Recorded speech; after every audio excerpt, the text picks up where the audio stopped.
महाभारत पर आधारित कितने ही किस्से कहानियां हैं जो समय के साथ फैलती ही गई और उनका मूल महाभारत में कहीं भी वर्णन ही नहीं था। उन किंवदंतियों को पहले कुछ लेखकों ने और फिर कई टीवी सीरियल्स ने आगे बढ़ा दिया। क्योंकि वह सीरियल्स घर घर देखे जाते थे तो वह किंवदंतियां भी कई लोगों को सत्य ही लगने लगी। आज हम इस वीडियो में जानेंगे ऐसे ही 10 सबसे बड़े झूठ जिनका मूल महाभारत से कोई लेना देना ही नहीं है। ओम गणपति चैनल आपका अभिनंदन करता है। सनातन धर्म के साथ संबंधित रोचक तथा ज्ञानवर्धक वृतांतों के लिए चैनल को सब्सक्राइब अवश्य करें। वीडियो पसंद आए तो लाइक और शेयर करें। आइए अब चलते हैं वीडियो की ओर।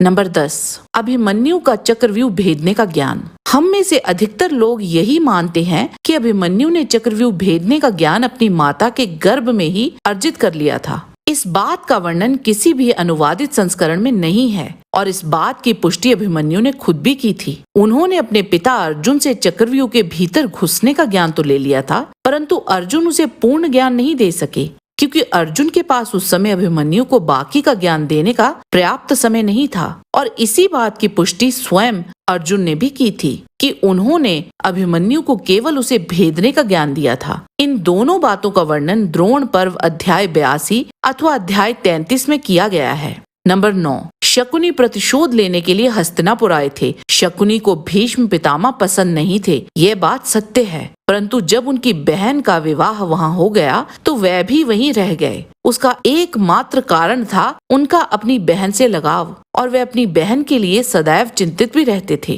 अगर कोई बदला लेना होता तो वह कतई अपने भांजे के लिए उस साम्राज्य को जीतने का प्रयास नहीं करते। यहाँ तक कि जब घोष यात्रा के समय कर्ण दुर्योधन की रक्षा करने में असमर्थ हो गए थे और वहाँ अर्जुन ने दुर्योधन को बचाया था, तब शकुनी ने दुर्योधन को सलाह दी थी कि वह पांडवों का साम्राज्य वापस करके उनके साथ संधि कर ले। उन्होंने तो युद्ध का कभी समर्थन ही नहीं किया था, परंतु फिर भी दुर्योधन के पक्ष में शकुनी के भाई, उनके पुत्रों और यहाँ तक कि उनके पौत्रों ने भी भाग लिया था। नंबर 8, गांधारी द्वारा अपने पुत्र का शरीर वज्र का बना देना। एक लोक कथा ये भी है कि गांधारी ने कोई दृष्टि डालकर अपने पुत्र का शरीर वज्र सा बना दिया था, पर श्री कृष्ण ने चतुराई से दुर्योधन को निचले भाग को ढकने के लिए विवश कर दिया और इसी कारण से उसकी मृत्यु हुई। KMG, गीता प्रेस या बोरी द्वारा अनुवादित किसी भी संस्करण में इस बात का उल्लेख नहीं है। पांडवों के वनवास के दौरान दुर्योधन ने अपनी संपूर्ण शक्ति गदा युद्ध में निपुण होने में ही झोंक दी थी। उन्होंने भीम का पुतला बनाकर उस पर लगातार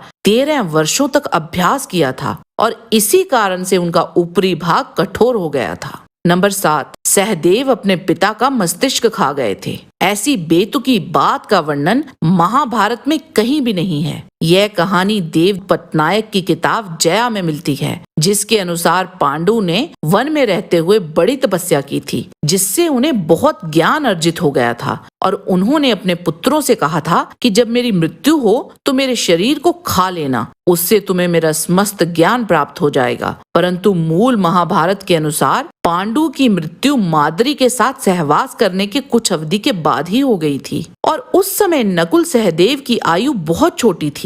व्यास जी की महाभारत में इस कहानी से कोई लेना देना ही नहीं है। यह बात अवश्य सत्य है कि सहदेव बहुत ज्ञानी थे और वह बृहस्पति जी के शिष्य भी थे, किंतु वह भविष्य देखने वाले कोई ज्योतिषी नहीं थे। नंबर 6, द्रौपदी का अंधे का पुत्र अंधा कहना। द्रौपदी ने कभी भी दुर्योधन का अपमान नहीं किया था। अंधे का पुत्र अंधा, इस वाक्य को आप वेद व्यास जी के महाभारत में कहीं भी नहीं पाएंगे। यह केवल मिथ्या धारणा ही है, परंतु ये वाक्य अत्यंत लोकप्रिय हुआ। राजसूय यज्ञ के बाद जब दुर्योधन इंद्रप्रस्थ में ही रुक गए थे, वहाँ उन्होंने माया सभा सहित अन्य कई अद्भुत चीजें देखी। वहीं एक जगह ब्रह्म के जाल में फंसकर वह पानी में गिर गए थे, जिसे देख वहाँ नकुल, सहदेव और भीम जोर जोर से हंसने लगे। महाभारत में इसके अतिरिक्त और कुछ भी नहीं कहा गया, परंतु BR चोपड़ा की महाभारत में दिखाया गया कि द्रौपदी वह सब देख रही थी और दुर्योधन का मजाक बनाते हुए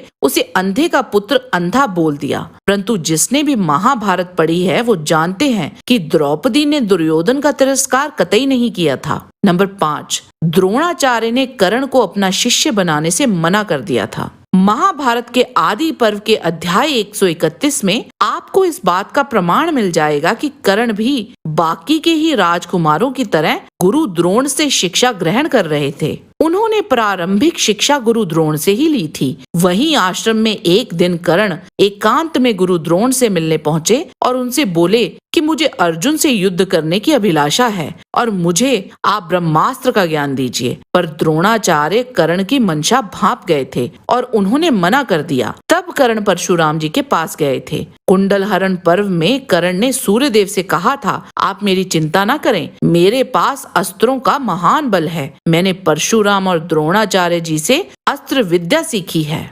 नंबर 4, भीष्म की 5 स्वर्ण बाणों की कहानी। ये कहानी कुछ इस प्रकार है कि कौरव जब युद्ध हार रहे थे तो एक रात दुर्योधन क्रोधित होकर भीष्म जी के पास पहुंचे और बोले, आप जानबूझकर पूरे बल से पांडवों के साथ युद्ध नहीं कर रहे हैं। तब भीष्म पितामह को क्रोध आ गया और उन्होंने 5 स्वर्ण बाण उठाए और उन्हें अभिमंत्रित करके कहा कि कल वह इनसे 5 पांडवों को मार देंगे। पर दुर्योधन को भीष्म जी पर विश्वास नहीं था और वह उन बाणों को अपने साथ ले गया। इस कहानी की कड़ी इतिहास में हुए वाक्य के साथ भी जोड़ी गई है कि जब अर्जुन ने दुर्योधन को गंधर्वों से छुड़ाया था तब दुर्योधन ने अर्जुन को कोई भी वरदान मांगने को कहा था, पर अर्जुन ने उस समय कुछ नहीं मांगा और कहा कि उचित समय पर ही वे कुछ मांगेंगे। उसी वरदान का स्मरण श्री कृष्ण ने अर्जुन को करवाया था और अर्जुन दुर्योधन के पास पहुंच गए और वरदान रूप में वही 5 बाण मांग लिए। दुर्योधन ने भी क्षत्रिय धर्म का पालन करते हुए वह बाण अर्जुन को दे दिए। ये कहानी भी बाद में लिखी गई कुछ किताबों की देन है, जिसका वर्णन हमें महाभारत के किसी भी संस्करण में नहीं मिलेगा।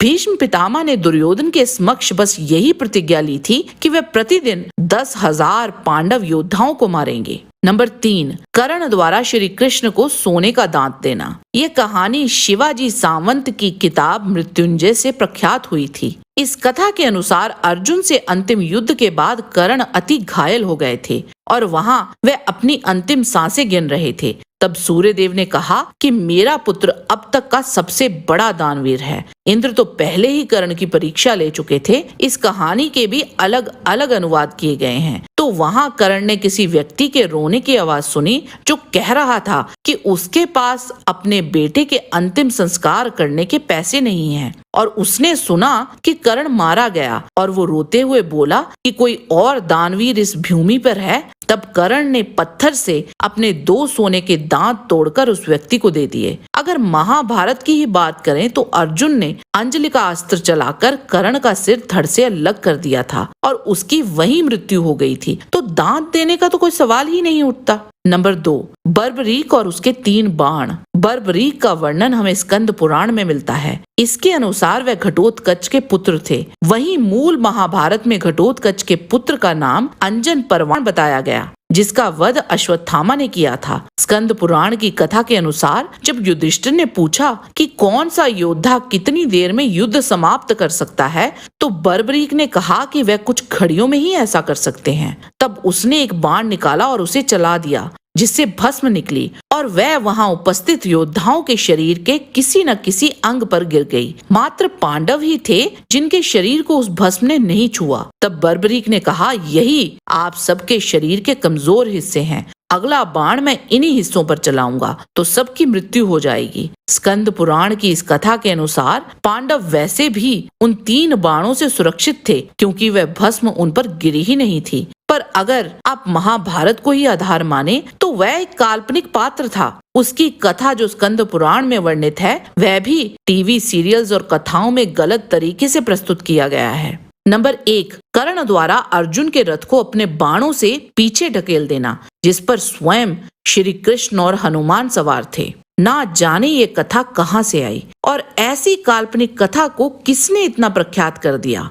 महाभारत के किसी भी अनुवादित संस्करण में इसका वर्णन नहीं मिलता है। अगर हम महाभारत की बात ना भी करें तो स्वयं नारायण, जिनकी इच्छा के बिना एक पत्ता भी नहीं हिल सकता, क्या किसी भी योद्धा में इतनी शक्ति हो सकती है कि वो उन्हें हिला भी सके? हम आपको बताना चाहते हैं कि यह कथा शिवाजी सावंत के अर्ध काल्पनिक उपन्यास से लोकप्रिय हो गई थी, जिसको टीवी सीरियल्स ने खूब भुनाया और हमारे प्यारे हिंदू समाज को मूल महाभारत से भ्रमित कर दिया। अगर आप में से किसी के पास भी इस बात का कोई प्रमाण है तो कृपया हमें और हमारे दर्शकों को कमेंट बॉक्स में बताइए। मूल महाभारत से रेफरेंस अवश्य दीजिएगा, हम उसे जरूर पढ़ेंगे। इस वीडियो में हमने केवल 10 ही किंवदंतियों के बारे में बात की है। इनके अतिरिक्त और किंवदंतियां भी हैं। अगर आप सबने इस वीडियो को प्यार दिया तो अगला भाग हम अवश्य लाएंगे और शीघ्र ही लाएंगे। आज के वीडियो में बस इतना ही।